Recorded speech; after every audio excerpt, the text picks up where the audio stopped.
ఇప్పుడున్నది వాజ్పేయి కాదు, మోడీ.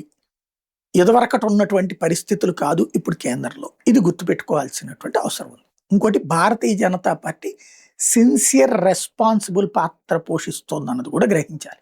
రాష్ట్రానికి సంబంధించిన ఆర్థిక వనరులు ఇస్తుండడమా, అప్పులకి అనుమతులు ఇస్తుండడమా, మౌలిక వస్తువుల కల్పనకి సహకరిస్తుండడమా చేస్తున్నాడు.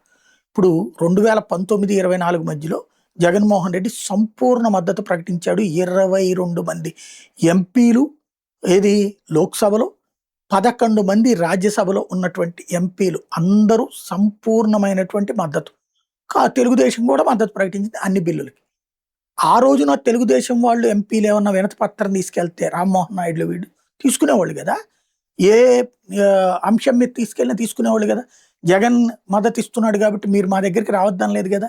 ఇప్పుడు వైఎస్ఆర్ కాంగ్రెస్ పార్టీ వాళ్ళు నిన్న కిషన్ రెడ్డి వాళ్ళని, మొన్న ఇంకొక మంత్రిని గజేంద్ర సింగ్ షెకావత్ని, ఇట్లా రోజుకు ఒక్కొక్క మంత్రిని కలుస్తున్నారు. వివిధ అంశాల మీద వినతి పత్రాలు ఇస్తున్నారు.